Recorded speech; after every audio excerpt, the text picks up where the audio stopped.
Fame has never had an award named after an individual. And this year, the committee decided to do that. And there's no more deserving person to have an award named after than Coach Souza. If you look at the different ways that he's in the Hall of Fame, there's a song called Every Which Way But Loose. He's in every which way you can possibly be in.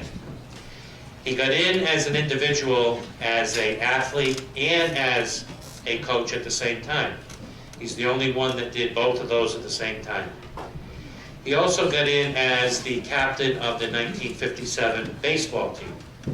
So he got in on a team in addition to getting in as an individual. He got in as a head hockey coach. His first team that won the Bristol County League has been inducted into the Hall of Fame, so he's had one of his hockey teams be inducted. He also got in as an assistant football coach in 1966 with the great Jim Sullivan as an assistant to Jim, and also in baseball, in '69 in baseball. So he's gotten in as a head coach, he's gotten in as an assistant in 2 other sports, he's gotten in as an athlete, he's gotten in as the captain of a state championship team. His memory is unsurpassed. He is truly an icon of Somerset sports. And so we are very proud for the first time to award the Coach Robert F. Souza Excellence Award. And as Mr. Pierce said so eloquently, excellence is the word that goes best with Bob Souza.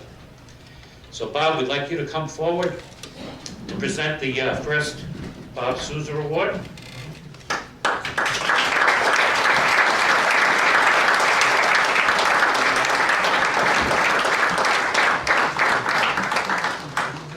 You want to say a few words? Okay. Say a few words. Aristotle told his young pupil, Alexander the Great, that mankind, in preparation for the Olympic Games, lived with a motto that brief is the season of man's delight. You only have 4 years of glory and honor to prosper, and then you have to perform again in the Olympic Games.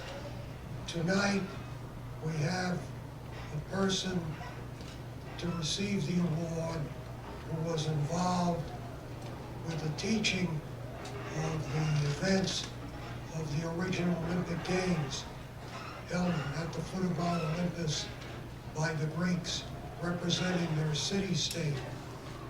John Azevedo is an expert when it comes to the throwing events, the shot put, the discus, the javelin, and the hammer throw, all instructed or each instructed by John to both boys and girls, high school level and beyond. So it is an honor for me to present the first award to John Azevedo.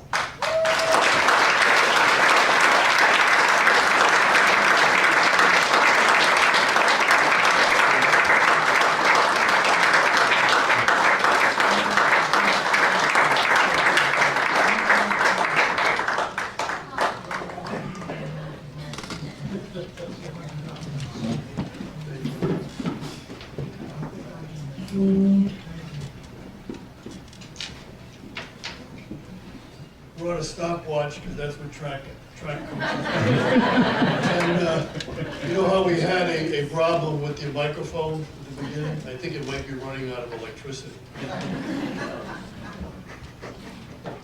Thank you, Bob, for those kind words. We're very grateful to be selected to receive this award that's named after you. Over your long teaching and coaching career, your passion for working with young athletes help them develop their skills, as well as teaching them self-discipline and respect for others. You had such a positive impact on so many of Somerset's athletes. It's an honor to be connected with you. I want to thank Doug and the committee and the Boosters Club for selecting me. It's truly an honor for me to be included as a member of this group of outstanding athletes and coaches. I'd like to congratulate Coach Day, who I worked with as a teacher, administrator, and a football coach. Also, congratulations to all the athletes inducted, especially Rory and Shayna, who I had the pleasure of coaching in my last few years of coaching. It was in 1971 when I started teaching in Somerset and began coaching freshman football that I met Bob, who was a varsity assistant. During those days, Bob often spent time talking to me, offering me strategies and suggestions that helped me in my years of coaching, for which I'll always be grateful. In 1991, I began coaching boys spring track as an assistant to Brian Prario as the strength and throws coach. When I did track in high school, we had no coach for throws, and I had to teach myself. I knew I could improve our throws program by proper weight training and coaching specific throwing skills. In 1992, when I took over as the head coach of the boys spring track, I worked out a plan with Richard Bernardo, the girls' head coach, that divided the coaching responsibilities of the 4 coaches. This model allowed us to coach both teams in our area of expertise. I continued to coach the throws for both the boys and girls track teams until I retired in 2006. Although I am grateful to be inducted, I guess my success in coaching can be attributed to the fact that for the record, I never made any of the throws. I was very fortunate to always have dedicated athletes that did all the work. Though most had never competed in running, jumps, or throws, they were willing to work hard at getting better. The fact that track differs from other sports and there's no bench meant everybody got to participate at a varsity level. It was easy to keep people engaged because they had fun. They could set personal goals and had the opportunity to achieve them in meets, ultimately feeling proud of their accomplishments. Coaching for me became an extension of teaching, and sometimes parenting, and sometimes being a friend as well as the coach. I tried to take them from knowing little or nothing about the throws to having everything, to having everyone learn skills, set their own goals, and to constantly improve. Teaching self-discipline, good work ethics, while having fun was always part of my program.